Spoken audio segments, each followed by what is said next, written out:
자, 이 시간 함께할 말씀, 기록되었을 때 성경 연구 가운데서 이제 짐승의 표에 관해서 함께 하나님 말씀을 나눠보고자 합니다. 1999년에 터키에서 대지진이 발생했습니다. 그 다음에 지진 때문에 많은 건물들이 무너졌는데 이 전문가들이, 건축 보건 전문가들이 이 무너진 건물들 잔해를 조사하던 중에 놀라운 사실을 발견했습니다. 무엇을 발견했을까요? 수많은 건물들 중에 제대로 공사를 했으면 무너지지 않았을 건물들이 무척이나 많았음을 깨닫게 됐습니다. 아마 우리나라도 마찬가지일 겁니다. 내진 설계가 그렇게 되어 있는 그 규정이 우리나라 건축 규정에 포함된 지가 얼마 되지 않았습니다.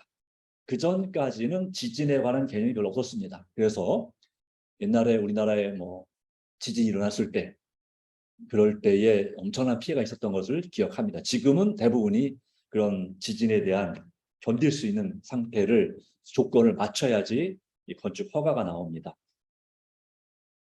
겉으로 볼 때는 아무런 이상이 없어 보였고 튼튼해 보였습니다. 근데 막상 지진이 나자 정말 너무나 손쉽게 무너지는 모습을 우리는 각종 나라의 지진 재난 현장에서 볼 수가 있습니다.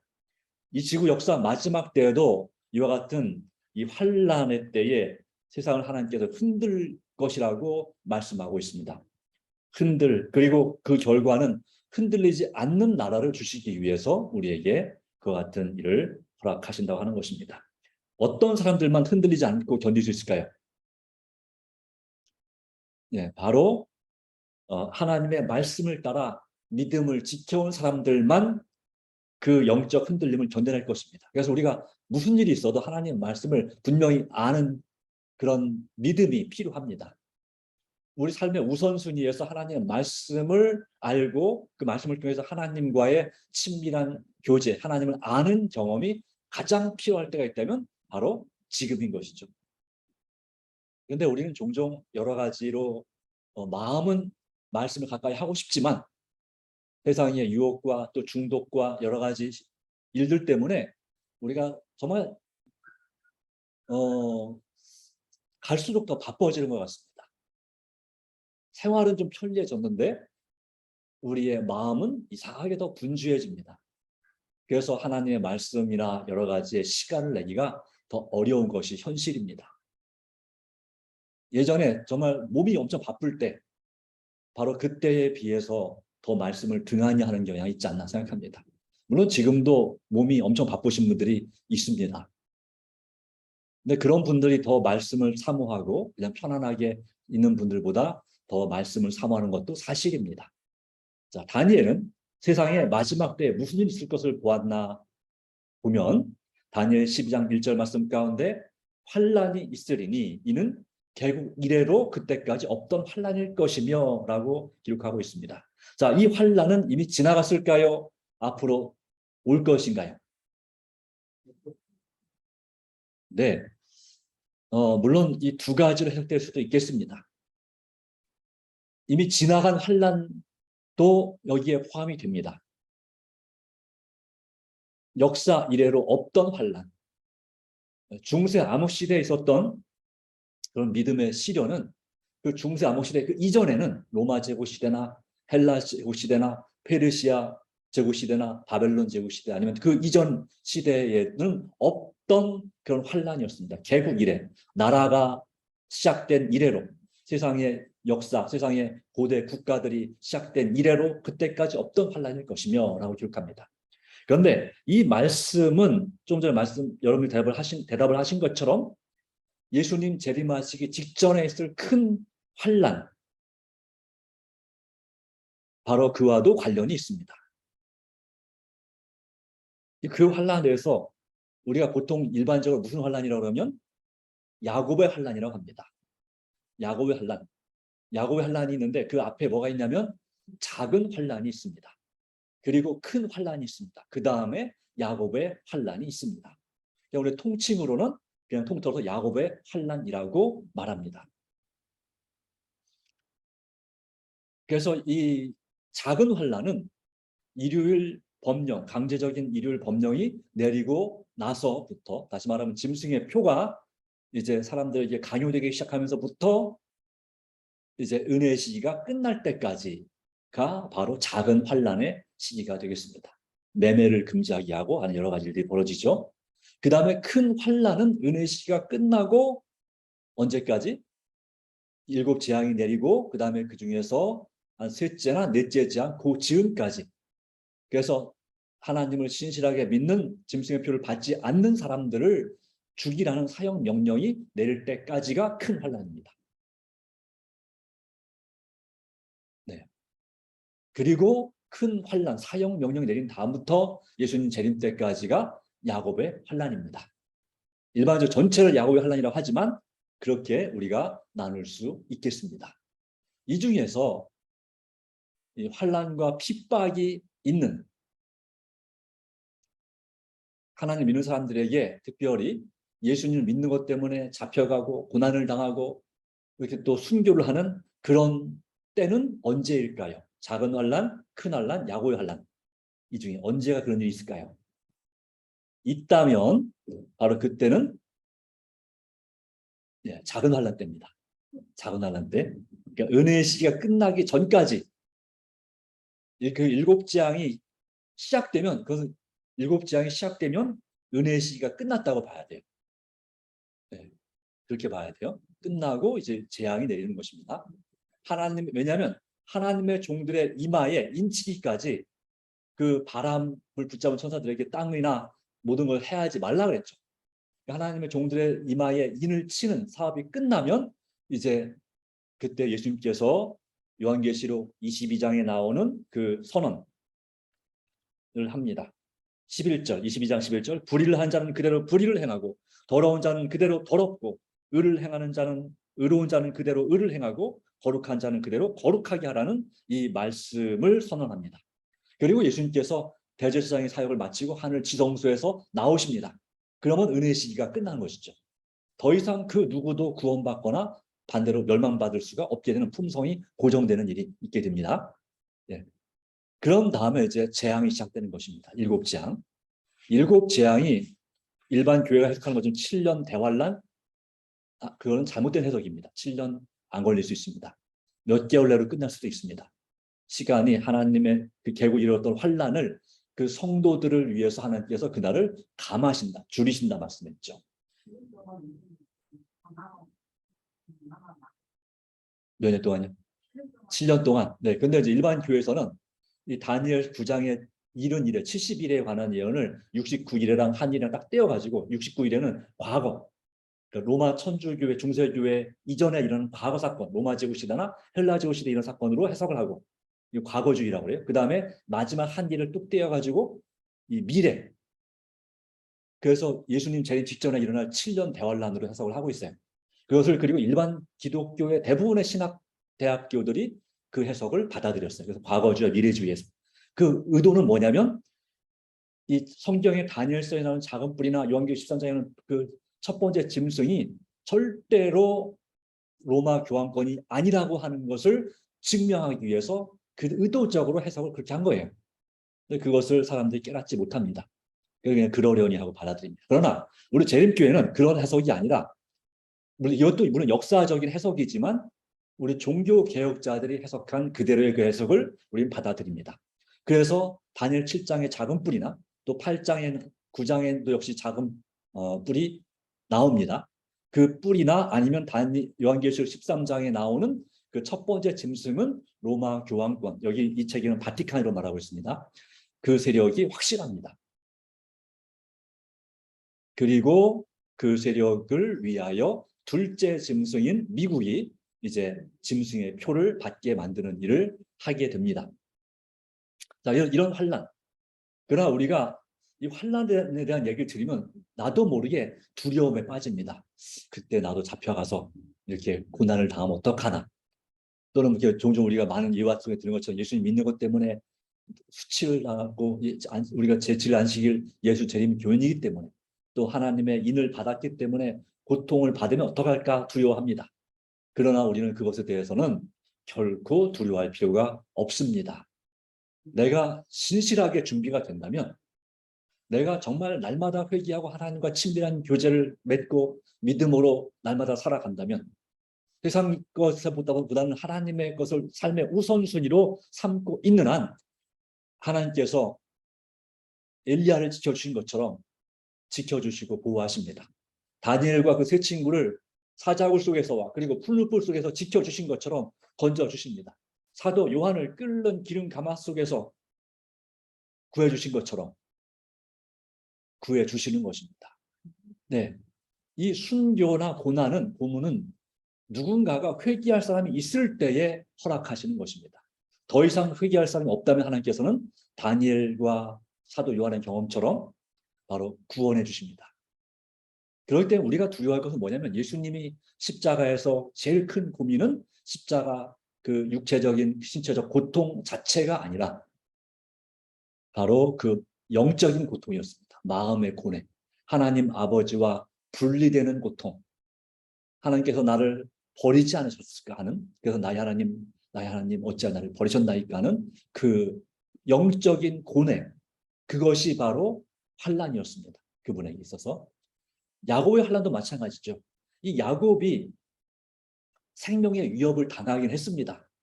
그러나 실제로 그 야곱이 에서에게 잡혀가지고 막 온갖 고문을 당하고 또 조롱을 받고 그러다가 죽을 뻔했나요? 아니면 그거 전혀 상관없었습니까?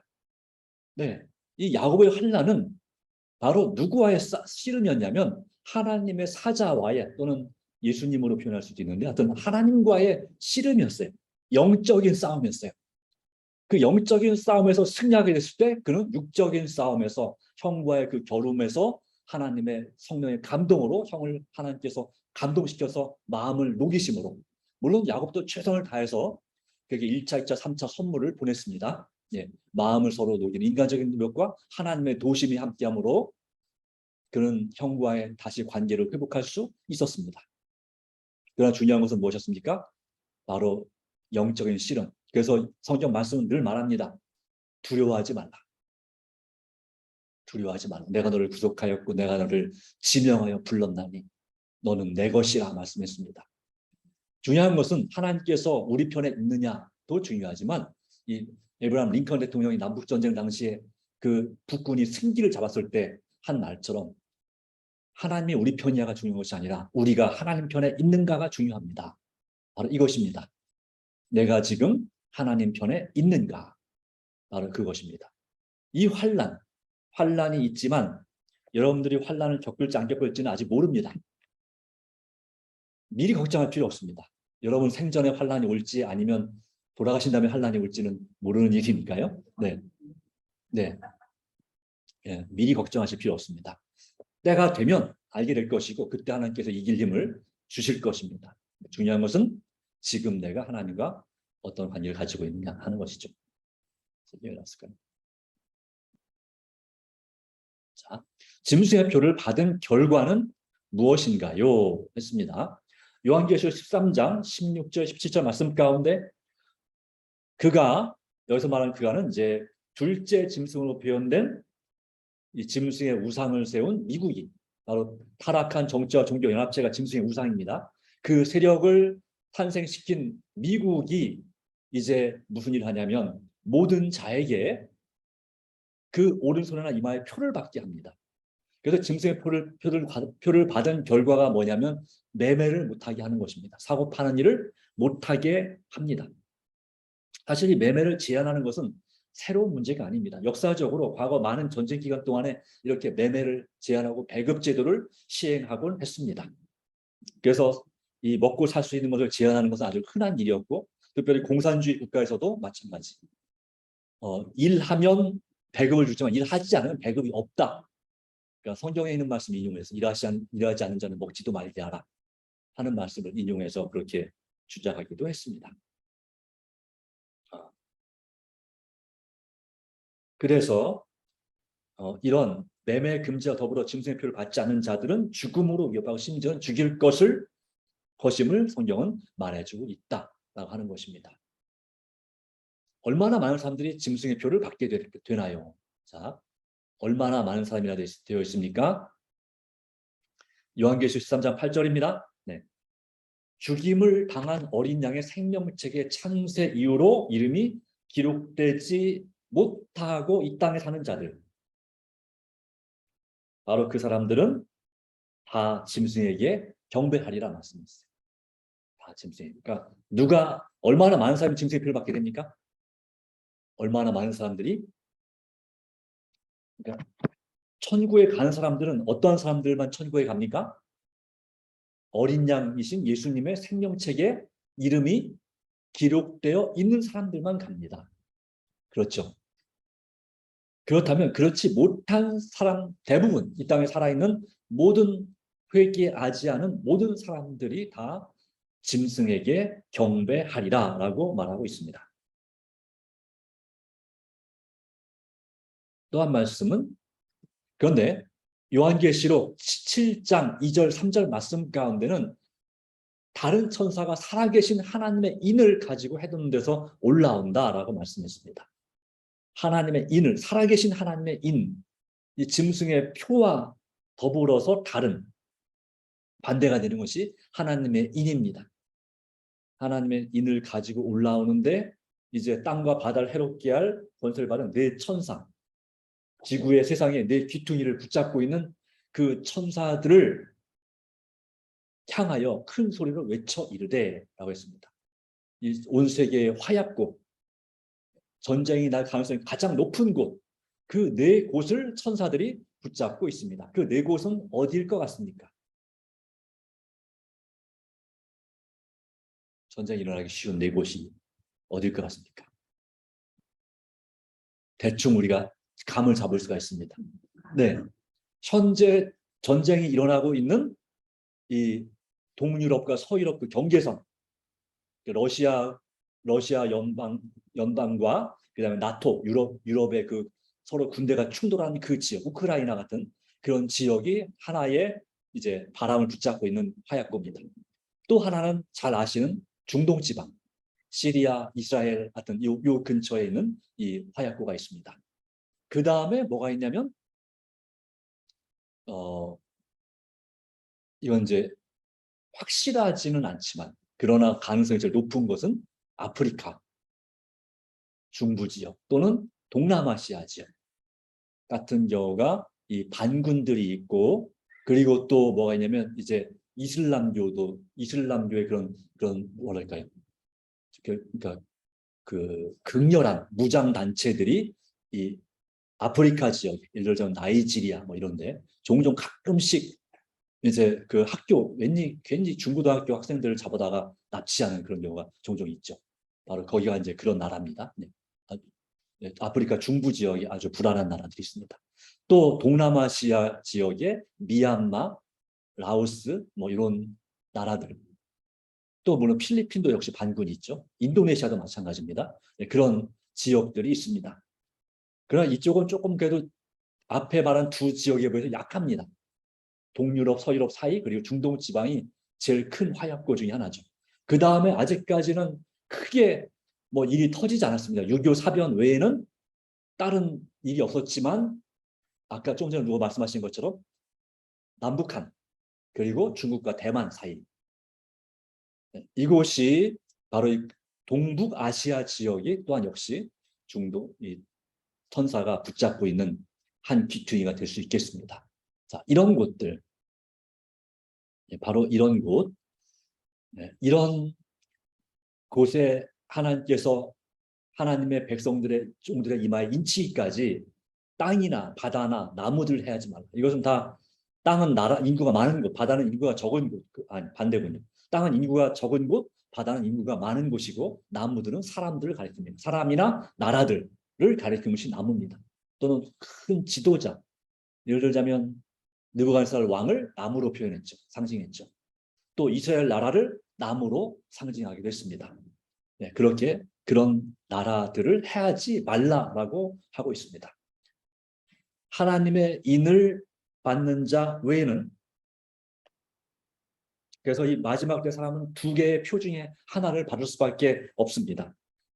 첫 번째는 바로 창조주 하나님을 경배하고 그분께 순종한 사람은 하나님의 인을 이마에만 받습니다. 그러나 그렇지 않은 사람들은 짐승의 표를 받는데 어디에 표를 받냐면 이마뿐만 아니라 그 다음에 손에도 받습니다. 오른손에 표를 받습니다. 그것이 그 다음에 나오는 내용이고요. 네. 좀 이따 설명하겠습니다. 자, 근데 그 이마에 하나님의 일을 받은 사람이 이마에 하나님께서 무엇을 쓰셨냐면 그분의 이름을 기록했습니다. 이마에 이름을 기록한다. 이마는 뭘 가르칠까요? 여기서 말하는 이마는 이마 앞에를 말할까요? 뒤에를 말할까요? 아니면 중간을 말할까요? 이마가 뒤에도 있나요? 앞에죠, 앞에. 자, 이마인데 이마에서 여기부터 눈썹부터 해가지고 요 정수리까지 뭐가 있는지 아시죠? 앞에 전두엽이라는 게 있습니다. 이제 웬만한 사람은 아십니다. 전두엽이라는 게 있다는 게. 그것은 이 뇌에 뼈를 열고 하고 뇌가 있는데 이 호두 모양의 뇌가 있잖아요. 그것에 뇌 안에가 아니라 뇌 표면이에요.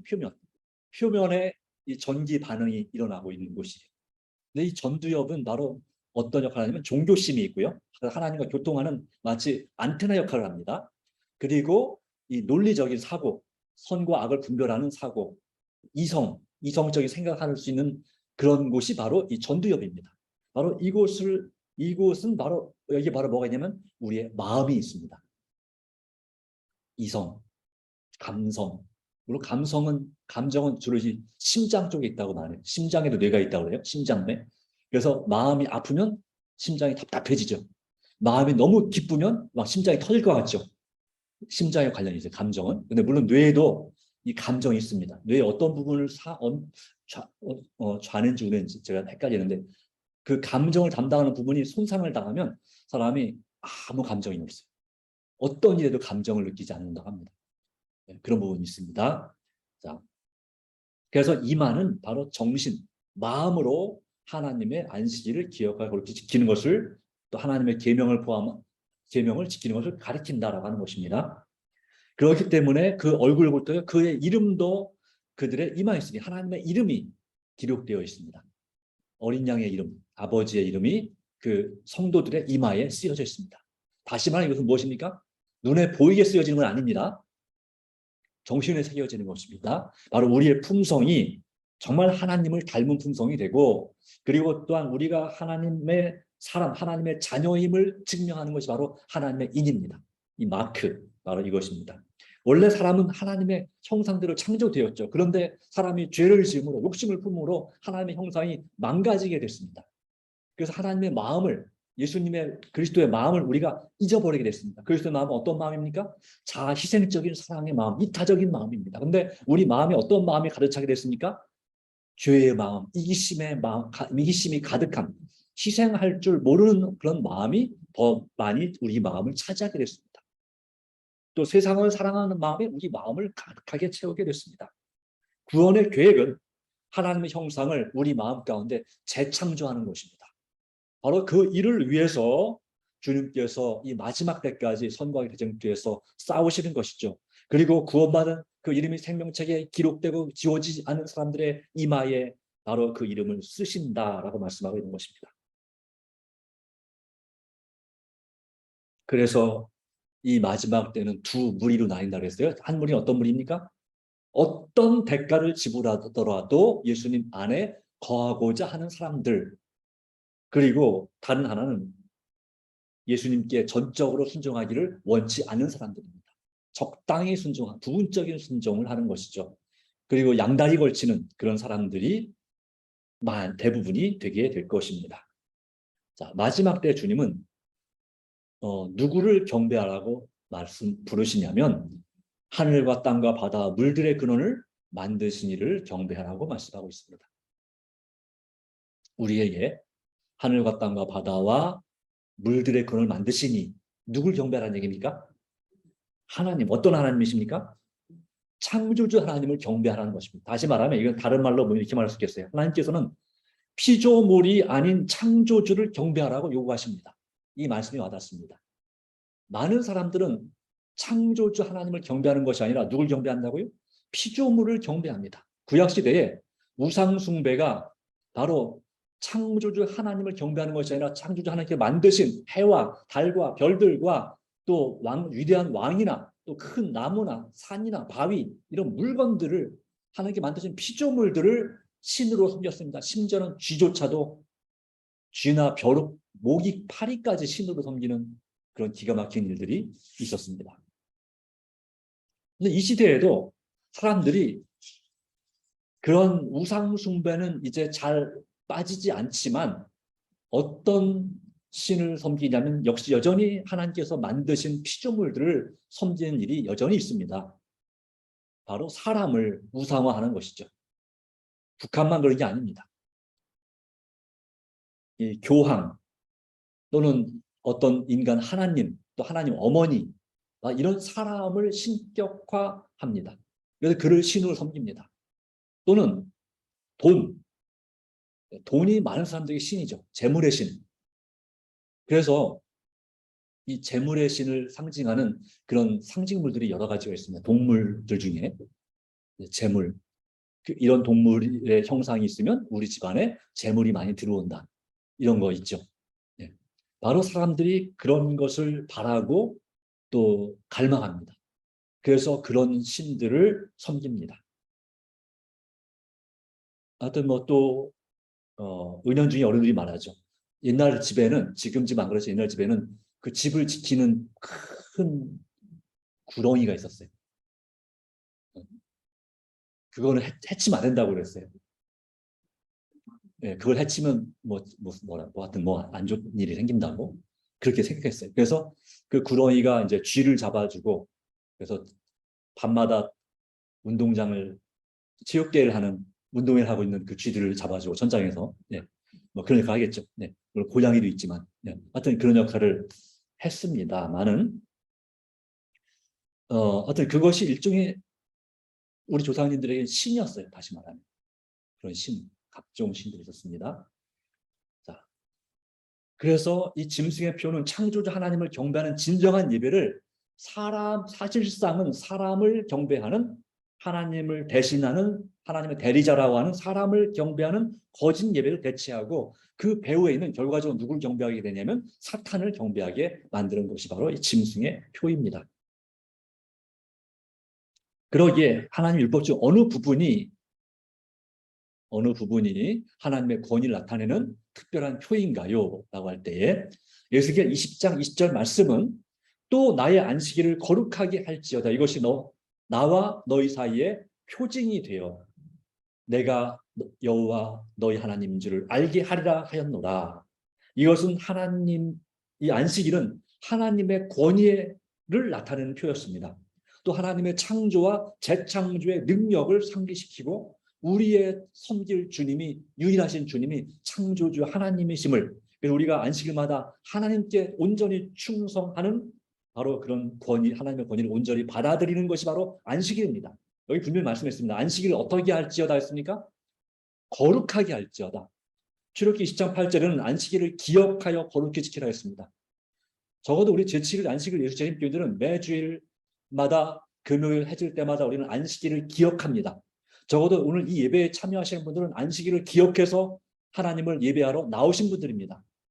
그런데 문제는 우리 재림교인들 중에 많은 사람들이 거룩하게는 지키지 못합니다.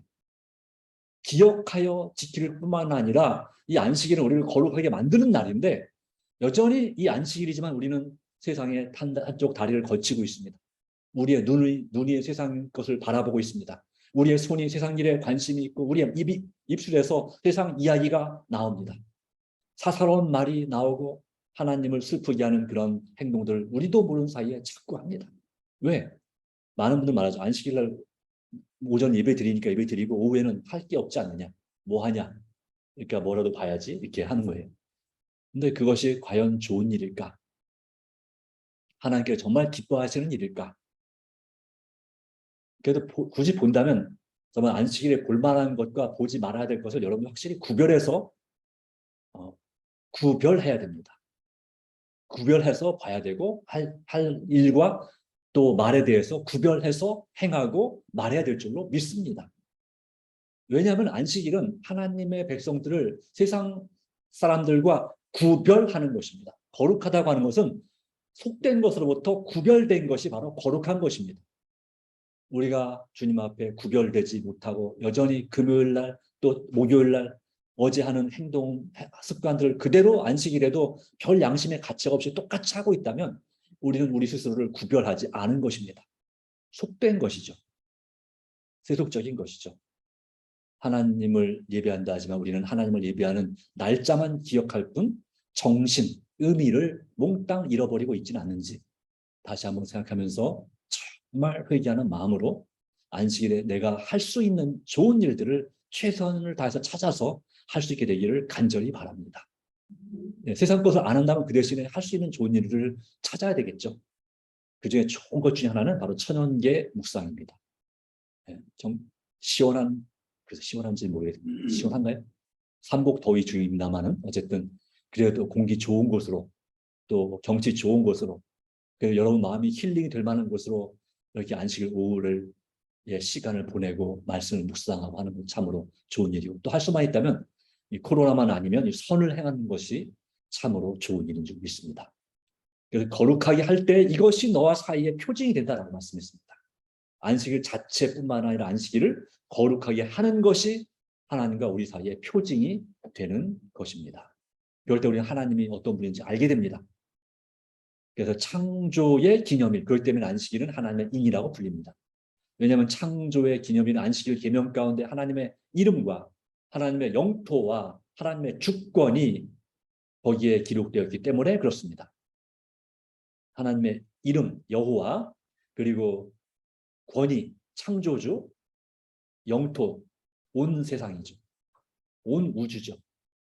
주권 다 마찬가지 그렇습니다. 네. 그래서 왜 안식일을 하나님의 인이라고 불리나요? 그것은 바로 우리를 거룩하게 하는 하나님이 주신 것이기 때문에 하나님의 인이라고 불리는 것이다라고 하는 것입니다.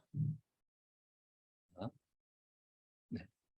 자, 자신만의 표를 가진 짐승은 누구인가요? 요한계시록 13장 12절 말씀 가운데 그가 먼저 나온 짐승의 모든 권세를 그 앞에서 행하고 땅과 땅에 사는 자들을 처음 짐승에게 경배하게 하니 곧 죽게 되었던 상처가 나은 자니라 라고 말씀하고 있습니다.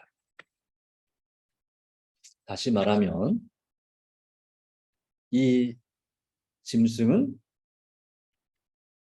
바로 이제 이 책에는 바티칸으로 표현하고 있습니다.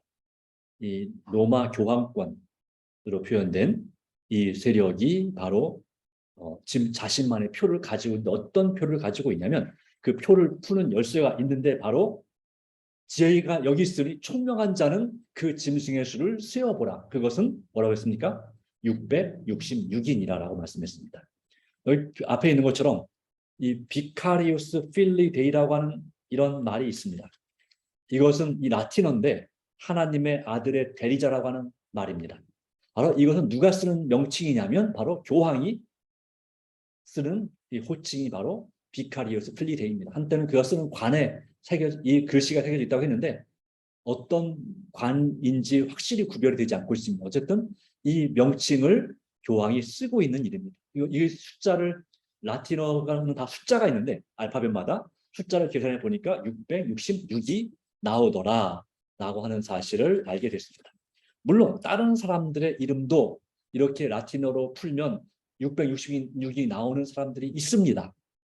몇몇 사람들이 있습니다. 그러나 이 성경에 예언된 하나님을 대적하는 일을 하는 이런 세력으로서는 누구밖에 없냐면 이 바티칸, 로마 교황권밖에 없는 것입니다. 짐승의 표는 어디에 받는다고요? 오른손이나 이마에 받는다고 했습니다. 자, 오른손은 이마는 정신을 가리킨다고 했죠. 오른손은 뭘 가리킨다고 했습니까? 오른손은 바로 행동을 취하는 상징입니다. 손은 특별히 오른손, 왼손 중동지방에서는 왼손은 아주 부정한 손으로 칩니다. 왜 그런지 아시죠? 휴지가 없던 시절에 이 왼손을 그게 쓰는 휴지 대신 왼손을 썼기 때문에 부정한 손이에요. 그래서 그래요. 그래서 이 오른손은 권위의 손, 권위의 상징, 힘의 상징, 의의 상징, 정의의 상징이고 또 그래서 이 어떤 일에 대한 그런 상징이 오른손입니다. 그렇기 때문에 중동에서 오는 사람들, 특별히 이슬람 교도들에게 왼손을 뭔가를 줄거나 악수하는 것은 엄청난 수치라고 합니다. 그게 그 사람을 모욕하는 것이다라고 하는데, 오른손에, 그래서 이 사단은 이 짐승의 표를 이마는 자발적으로 받는 것이지만 오른손은 이제 수동적으로 당장 먹고 살아야 되니까 어쩔 수 없이 받는 것이 바로 오른손의 표를 받게 하는 것입니다. 강제로 받게 하는 것이죠. 자, 요한계시록 13장의 짐승의 표는 무엇인가요? Catholicism and Fundamentalism, 가톨릭주의 근본주의라는 책 38페이지에 이렇게 말하고 있습니다. 많은 그리스도인들은 일요일에 예배를 드리지만 일요일 준수의 근거는 성경 어디에서도 찾을 수 없습니다. 유대인의 안식일 혹은 안식의 날은 당연히 토요일이었습니다. 그러나 가톨릭 교회가 예수님의 부활을 기리기 위해 예배일을 일요일로 결정한 것입니다. 그 다음 이것은 영어가 아닙니다. 라틴어입니다. 그래서 De Clericorum Institutione 이렇게 되어 있겠네요. 네.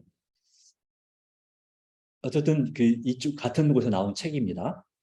교황은 안식일의 쉼을 주일, 일요일로 옮겨져야 한다고 선언하는데, 그날 우리는 하나님의 찬양을 위해 세속적인 일을 쉬어야 하기 때문입니다. 라고 기록합니다.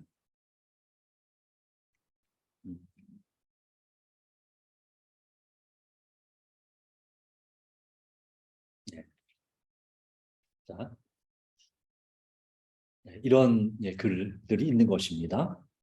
그래서 이 로마 교회는 이처럼 강조하고 말하고 있는 것입니다. 자, 이 매매를 어떻게 사람들을 매매를 하지 못하게 할 수 있을까요? 사고 팔게 하지 못하게 할 수 있을까요? 근데 이 일은 전에도 가능했다고 말씀드릴 수 있겠습니다. 스마트폰이나 컴퓨터나 인터넷이 없던 시절에도 매매를 못하게 하는 일이 가능했습니다. 배급 표를 받은 자 외에는, 쿠폰이나 표를 받은 사람 외에는 사고 파는 일을 못하게 하는 일이 있었습니다. 그런데 이제는 더 쉬운 시대가 됐습니다. 지금은 전자금융 시대가 됐습니다. 어떻게 하면 될까요? 신원조회 딱 해가지고 여기에 이제 짐승의 표를 받는 것에 어떤 이제 마치 코로나 이 백신 인증 받는 것처럼 맞았을 때 뭐 1차, 2차, 3차, 4차 백신 받았을 때 인증 받는 것처럼 그렇게 딱 인증을 받는 뭐가 딱 있는 거죠. 딱 띵동하고 인증을 받으면 그 사람이 뭐가 주는 거예요? 그 계좌를 열어주는 거예요. 근데 그 인증을 못 받은 사람들은 마치 전에 코로나 걸린 사람 식당 출입을 금한다 이런 얘기처럼 인증이 안 되면 이제 사고 파는 것을, 다시 말해 계좌가 정지당하는 거예요. 계좌가 정지되면 오늘도 마찬가지죠. 이게 압류가 들어오면 그 계좌를 압류시킬 수가 있어요. 그러면 아무리 월급을 타도 그 월급을 내가 뺏을 수 있어요, 없어요? 계좌 압류시켜 놓으면 안 되죠. 빚 때문에 계좌 압류당하면 돈을 벌어서 이제 그 사장님한테 현금으로 받지 않는 한 통장에 들어온 돈은 절대 쓸 수가 없어요. 근데 앞으로 이제 현금이 없어질 가능성이 높아요. 요즘은 워낙 카드를 많이 쓰다 보니까 현금이 요즘 혹시 종이로 된 통장 쓰시는 분 계신가요? 아직 쓰시죠? 통장 정리하시고 하시죠? 갈수록 이 종이 통장도 이제는 귀찮아집니다. 핸드폰에 다 이렇게 다 뜨는데 그 핸드폰으로 다 이렇게 다 뭐 보내고 받고 그다음에 다 이렇게 또 결제하고 할 수 있는데 또 카드 있으면 다 되는데 굳이 통장이 필요할까? 뭐 이런 거죠. 그런 것처럼 자, 그렇게 매매를 못하게 하는 것은 아주 첨단 기술을 기반으로 할 때 아주 쉬운 일이다. 순식간에 이루어질 수 있다는 사실입니다. 자, 네. 몇 개 안 남긴 했는데요. 자, 보겠습니다. 자, 교황은 자신이 무엇을 할 수 있다고 믿고 있나요? 그가 때와 법을 고치고자 할 것이며 했는데요. 자, 어떻게 때를 바꿨습니까? 안식일을 바로 천주교회 권위의 표인, 가톨릭교회 권위의 표인 일요일로 바꿨습니다. 그래서 일요일 준수의 근거는 성경에 있는 것이 아니라 가톨릭 교회, 천주교회에 근거한 것입니다. 천주교회 권위의 표가 일반 장로교회나 감리교회나 일반 개신교회가 인정을 하든 인정하지 않든지 간에 그것은 역사적인 사실입니다. 일요일 날 예배드리는 것은 예수님의 부활의 기념일이라 하지만 그것은 그날을 지키라는 성경에 아무런 근거가 없기 때문에 성경의 근거가 없는 날을 예배일로 지키고 있는 것은 분명히 알고 지켜야 할 것입니다. 그러나 지금 현재 일요일 날 예배드리는 것이 짐승의 표를 받은 것인가? 그것은 아니다라고 하는 거죠. 법을 고치고자 할 것이며 이 천주교회는 천주 집계에 의하면 바로 둘째 계명인 우상 숭배에 관한 금지의 계명을 없애버리고 그리고 10번째 계명을 탐내지 말라는 계명을 둘로 나눠놨습니다. 그렇게 왜 어떻게 이런 일을 할 수 있는가? 바로 교회의 권위로 이렇게 우리가 할 수 있다. 하나님께로부터 받은 교회의 권위에 의해서 우리는 그렇게 할 수 있다라고 주장하는 것입니다. 오늘날 누가 짐승의 표를 받았나요? 네, 현재는 글쎄요. 이미 일요일 시험령이 발효된 나라 외에는 이 짐승의 표를 받은 나라가 받은 사람들이 없습니다. 아직까지. 유럽의 한두 나라 정도가 이런 일이 있고요. 아직 미국도 주 정부 차원에서는 지금 일요일 시험령이 시행 중이지만 미국 연방 전체 정부 차원에서는 이것이 아직은 시행되지 않고 있습니다. 그러나 미국 연방 정부에서 일요일 법령이 강제로 법으로 제정되게 되면 얼마 지나지 않아서 우리 대한민국도 또 전 세계의 많은 나라들이 대부분의 나라들이 여기에 복종하게 될 것입니다. 그래서 이제 미국의 성경 역사는 성경 예언은 미국이 세계를 아우른 최고의 강대국이 될 수밖에 없는 것이 성경의 예언입니다. 그 예언의 말씀이 성취돼야지 끝이 오는 것입니다. 지금 현재까지 아직은 미국이 전 세계의 최상권을 잡고 있다고 말하기는 아직은 좀 어렵습니다. 네. 일단 러시아가 말 안 듣고 있고요. 중국도 현재 서로 간에 1인자, 2인자 다투고 있고요. 또 중동 지방의 이란이나 몇몇 나라들이 말을 듣지 않고 있습니다. 바로 그런 가운데 있는데 결국은 이들이 다 굴복되게 될 것이다라고 하는 것이죠. 짐승의 표를 거절하는 사람들의 특징은 무엇입니까? 요한계시록 14장 12절 말씀은 같이 읽어보겠습니다. 시작. 성도들의 인내가 여기 있나니 그들은 하나님의 계명과 예수에 대한 믿음을 지키는 자니라. 그렇습니다. 짐승의 표를 거절하는 사람들은 예수 그리스도에 대한 믿음을 지키며 그 믿음으로 하나님께 온전히 순종하는 사람들입니다. 너희가 나를 사랑하면 나의 계명을 지키리라 말씀했습니다. 그럼 우리는 짐승의 표를 받지 않아야 될 분명한 이유를 가지고 있고 어떤 사람들이 짐승의 표를 받거나 받지 않는지에 대해서 분명한 깨달음을 가질 필요가 있습니다. 어떤 사람들이 짐승의 표를 받습니까? 네, 법으로 강요된 일요일을 주일로 성수하게 될 때, 마음에서 우러나서든지 아니면 억지로든지 사고 파는 문제, 생계를 유지하기 위해서 그것을 따르게 될 때, 순종하게 될 때에 짐승의 표를 받는 것입니다. 어떤 사람들이 짐승의 표를 받지 않습니까? 하나님의 인을 맞은 사람들만이 짐승의 표를 받지 않습니다. 하나님의 인은 무엇입니까? 외적으로 드러난 인은 하나님의 계명 속에 나타난 하나님 제7일 안식일 준수입니다. 그런 내적인 인도 있습니다. 에베소서 1장이나 4장에 보면 성령으로 인침을 받았느니라 그랬습니다. 그래서 이 성령으로 충만하게 되는 것, 먼저 내적인 변화, 예수님의 품성을 닮아가는 내적인 변화, 성령 열매를 맺는 그런 변화가 우리에게 먼저 필요합니다. 그런 상태에서 그 증거로서 내적인 열매의 증거가 외적으로 나타나는 것이 바로 하나님의 계명, 안식일을 포함한 하나님의 계명을 온전히 믿음으로 지키는 것입니다. 그래서 우리는 안식일을 기억하여 지킬 뿐만 아니라 어떻게 지켜야 된다고요? 거룩하게 지켜야 합니다. 거룩하게 지키지 못하고 있다면 우리는 진심으로 회개하고 하나님 앞에 거룩하게 지키도록 오늘 이후로 모든 신문이나 TV나 인터넷, 유튜브나 하여튼 여러 가지 뉴스 보는 그런 세상적인 것을 보는 습관을 무슨 그런 뭐 자연의 천연기에 대한 다큐멘터리 이런 것이 아닌 이상은 그런 습관들을 우리가 단호하게 끊을 필요가 있습니다.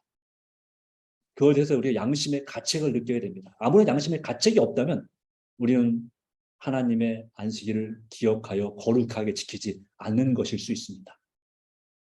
네. 근데 이 모든 것은 우리 자신의 힘만으로 가능하지 않습니다. 정말 하나님의 도우심을 받아야 됩니다. 예수님께서 우리를 도와주셔야 됩니다. 그래야지 우리는 이 일에 거룩하게 지킬 수 있습니다. 그리고 안식일에 정말 좋은 것은 선을 행하는 것입니다. 할 수만 있으면 가족에게, 이웃에게 선을 행하는 것입니다. 하나님의 사랑을 묵상하는 것입니다. 바로 그 일이 우리 삶에서 가능하게 되고 의미 있게 되기를 간절히 바랍니다. 그래서 정말 성도들의 인내가 여긴나니 한 말씀처럼 끝까지 견딤으로 구원 얻게 되기를 간절히 바랍니다. 예수님은 하나님의 인을 받은 사람들과 어떤 관계를 맺고 있나요? 마지막 말씀입니다. 요한계시록 14장 4절입니다. 같이 읽겠습니다. 시작. 이 사람들은 어린 양이 어디로 인도하시는지 따라가는 자며. 네, 그렇습니다. 어린 양이 어디로 인도하든지 따라가는 자. 바로 믿음으로 순종하는 사람이 되시기를 바랍니다. 이건 오늘 우리에게 참으로 중요한 것입니다. 여러분은 안식일을 비롯하여 하나님의 모든 계명을 지킴으로 예수님이 어디로 인도하시든지 그분을 따르겠다고 결심하여 하나님의 인을 받을 준비가 되어 있습니까? 그런 준비를 하시기로 결심하십니까? 네, 참으로 그렇게 결심하시기 바랍니다. 이제 우리는 기억하고 있습니다. 이제 안식일을 거룩하게 지키는 것이 우리가 해야 될 일입니다. 우리 자신의 힘만으로 불가능한 것이고 내게 능력 주신 예수님을 통해서 우리는 할 수가 있습니다. 믿음으로 승리하시는 성도가 되기를 간절히 바랍니다. 하나님 아버지, 오늘 짐승의 표에 대하여서 그리고 하나님의 인에 대하여서 말씀하여 주시고 깨닫게 하시고 이해하게 하심을 감사합니다. 이제 우리에게 순종할 수 있는 믿음을 허락해 주시기를 간구하고 기도합니다.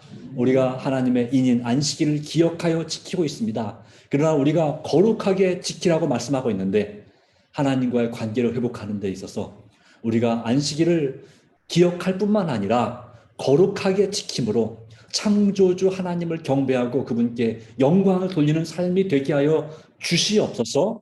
이 안식일이 선을 행하는 날이 되게 하시고 하나님이 기뻐하시는 일을 할지언정 하나님을 슬프시게 하는 우리를 부정하게 만드는 일을 하지 않도록 도와주시기를 간절히 바랍니다. 우리의 생각과 말과 행동을 통해서 안식일에 하나님을 기쁘시게 그리고 사람을 행복하게 하는 안식일이 되게 하시고 우리 영혼과 우리의 마음과 우리의 몸이 이 안식일에 충분한 쉼을 누리게 하여 주시옵소서. 우리의 모든 죄를 사하시고 용서하시고 이끄시고 믿습니다. 가장 행복한 안식일 되게 하시는 예수님의 이름으로 기도합니다. 아멘.